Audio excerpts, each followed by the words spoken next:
Gladiator 2 clearly muddles the big legacy of Gladiator 1. Hate that we have to even call it Gladiator 1 now. Surprisingly, still not actually a bad film. I've got a lot of thoughts on this.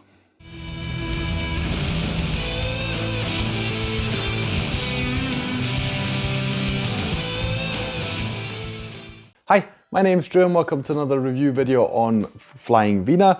Now, if you're not familiar, because it has been a long time since I actually made that video, and it's not like I've got hundreds of millions of subscribers even now. New people finding the channel every day, which I'm very happy about. Gladiator, if you'd forced me to name one film which I would say is my favourite film of all time, for quite some years now it's been Gladiator, I'll put it that way. I've even made a whole video about it in a series that I actually wanted to continue on the channel, where I pick out one film that I really love and explain in more detail why I love it. Now I love doing that, it just took a long time for each video to make, so unfortunately I haven't done one in a very long time. But I made one on Gladiator, and I'll definitely leave a link to that at the end of this video. So yes, Gladiator is very near and dear to my heart. So when I first heard that Ridley Scott is actually jumping into this world again and making a sequel, I definitely made a very loud sound, because Gladiator, obviously I'm not into spoilers, I don't spoil a lot, but let's just put it this way, Gladiator ends in a very satisfying way. The story, all the threads, all the people, everything is explained, everyone's got a conclusion, it's absolutely fine, you can walk away from it and you're happy. And that is one of the reasons it's still such a beloved film nowadays, because many people just liked it from start to finish and thought it was a great, compact story, that we've got a beginning, we've got an end, everything's there. Yes, and so now we've got this film.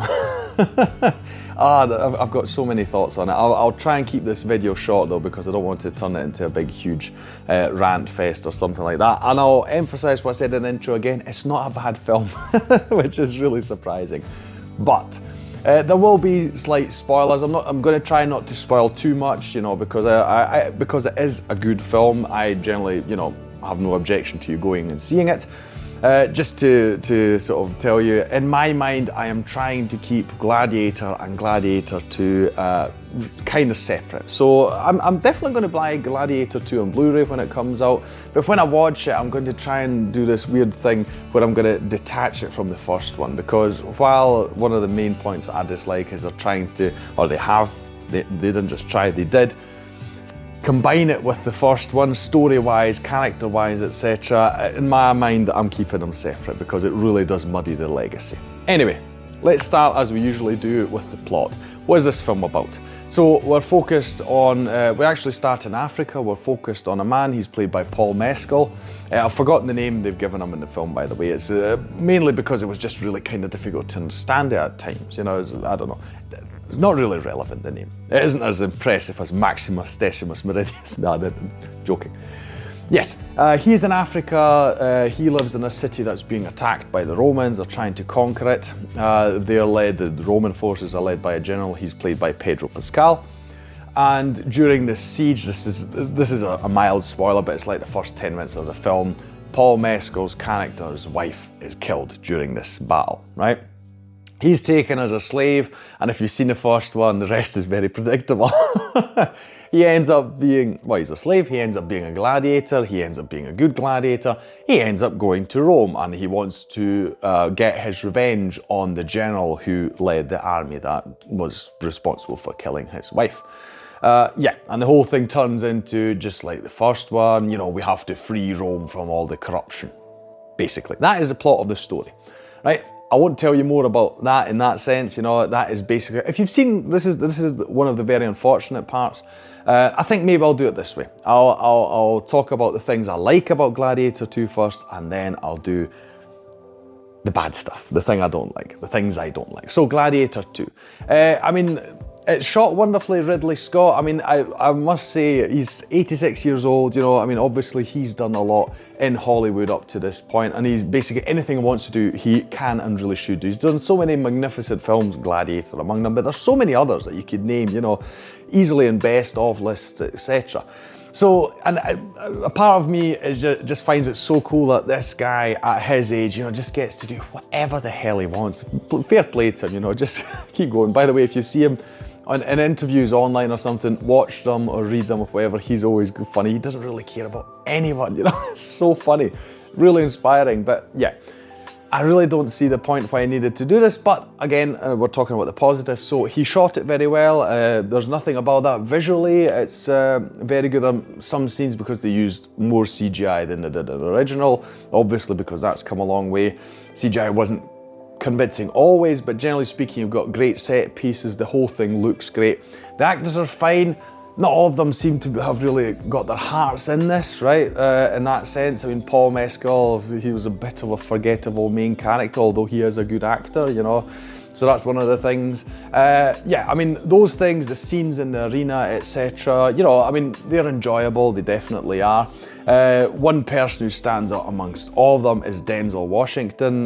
So everyone's gonna love him. His character, he's the slave owner, basically, right? Yeah. Fabulous job. I really love seeing him on screen. He basically steals every scene he's in, right? I mean, fair play to him, he's definitely earned it. But yeah, so he's a big scene stealer. Loved watching him every second on this. I also loved having Tim McInerney in this film. I mean, if you're not British, then Blackadder won't mean much to you, but it was so funny to see him not just in this film, but he's actually got a surprisingly large role. And it's also a rather dramatic role. You know, if you're only used to seeing him as Captain Darling, this is so funny just watching him in a rather serious role. But yeah, enjoyed him as well. But Denzel Washington steals the scene. I mean, you've got Pedro Pascal, you've got Paul Mescal, good actors, etc. But you know, none of them is even coming close to Denzel Washington's presence in this film. Also loved Joseph Quinn as one of the two Mad Emperors. We don't have one here, we have two. Loved him as well, loved him since Stranger Things 4. So yes, these things are all quite good about the film. So if you just want your basic action film, you know, with sandals and gladiator fights, etc., you're gonna have a good time. If you haven't seen the first one, you really should. Like I said, it's my favourite film of all time. It's definitely worth your attention. But if you don't care about these things, you know, and muddying the legacy of the first film, you're gonna have a great time watching Gladiator 2. You'll definitely feel entertained, right? That's all I'll say about the positive side. There might be some more, but yeah, that's just about it, actually. So when it comes to muddying the legacy, we have got just the general revisiting of the story. I don't understand it. They could have taken this concept, you know, they could have had sort of, let's say, the spirit of Gladiator, and then just sort of transfer that to a different story, etc. But we're not just walking through the same story beats as the first one. It's even tied directly to it. Now, I'm not going to spoil exactly how, but we've got characters returning, and it is directly tied to the story of the first film. And it changes things even about main character Maximus from the first one, which is really, really bad. You know, I really don't like that aspect of it. Yeah, there are a lot of things that are weird. You've got all these callbacks. They're really trying to give you that hint, you know, this is from the first one, and it feels awkward every single time, right? Because Paul Mescal's character, he even says lines that are from the first one, like he'll say strength and honor, and it means nothing, because you've got, in the first film, Maximus, he's a general. We see that build up at the start of the film. This film also starts with a big battle, by the way. So you've got really the same story, through line, thread throughout the whole thing. It's really weird. But we see him, and when he ends up in the arena, we believe easily that people will just follow him into battle because he not only knows his stuff, but he's just got that presence. Paul Mescal does not in this film. There's even the first fight they're in the arena. He's like everyone who's telling everyone hold. You know, they're waiting for an attack to happen so that they can retaliate. And he's telling everyone to hold. And even one guy there in the group says, "Why should we? You know, who are you?" But 2 minutes later, they're all doing it anyway, and it's like, it feels unearned. You know, it's oh, we had it in the first one, we'll have it in this one as well. It's like they generated a checklist. Gladiator 1 was made out of this, and these parts, so we need these parts in the second one as well. We absolutely have to have it.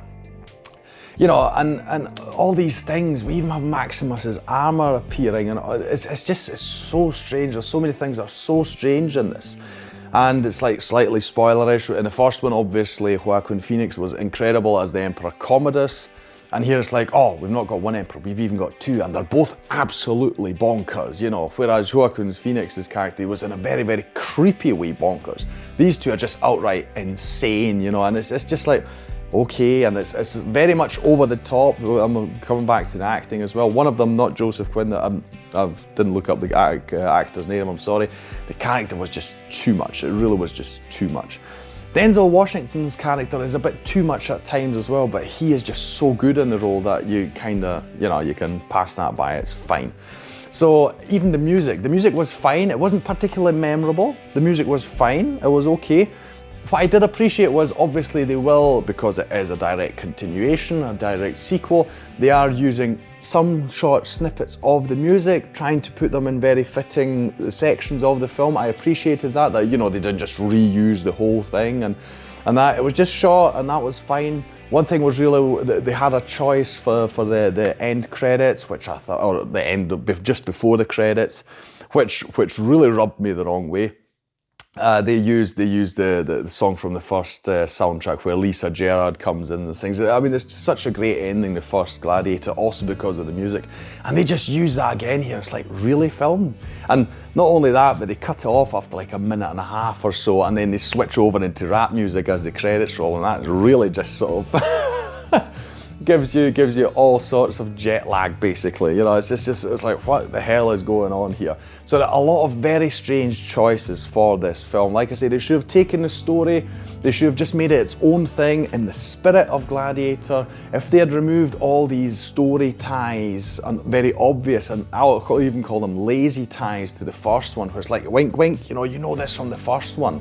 Like Paul Mescal, he's in the arena and he picks up the gravel and he's rubbing it in his hands. You're like, why, you know, it's just, they have an explanation for it in the film. I'm not telling it to you because it would be spoilerish, but it does not satisfy me. It definitely does not satisfy me. On the contrary, it really muddies the legacy of the first one. Now, in closing, I will repeat, I still find it a good film because just all the elements there that are really entertaining and it works, but the direct connection to the first one, if they had removed that, I would have a lot better opinion on the first one, you know. And I didn't even address the the naval battle in the Colosseum with sharks, because Ridley Scott actually put sharks in the bloody Colosseum.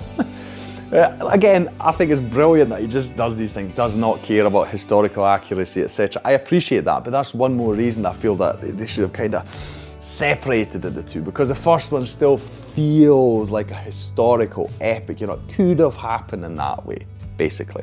But yeah, a lot of things, the story beats are all repeated. There's hardly one you can think of that isn't repeated here, and even the camaraderie between the gladiators, etc., feels a lot more forced this time around, when the first one just came more natural. It's just, yeah, it feels like a bad cousin, you know, a cheap copy of the first one, unfortunately. If they had chosen to separate 1 and 2 from each other, story-wise, etc., and just had gone with the theme of it, it would have been a lot better in my opinion. Anyway, go and watch it if you just want some silly entertainment and don't care about the first one, because it is genuinely, I feel, a decent film, right? That'll be all from me today. If you enjoyed this review, I know it's kind of a bit all over the place and a bit ranty, but there you go.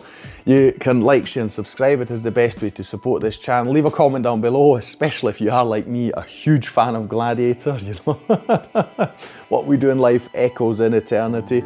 Yeah, anything you want to say about this one or the first Gladiator, please do so. I'll leave a link here to my video on the first Gladiator if you want to know why I'm so passionate about it. This video will explain really well to you why that is. I'll thank you for watching, and I'll see you in the next one on Flying Wiener. Take care, bye.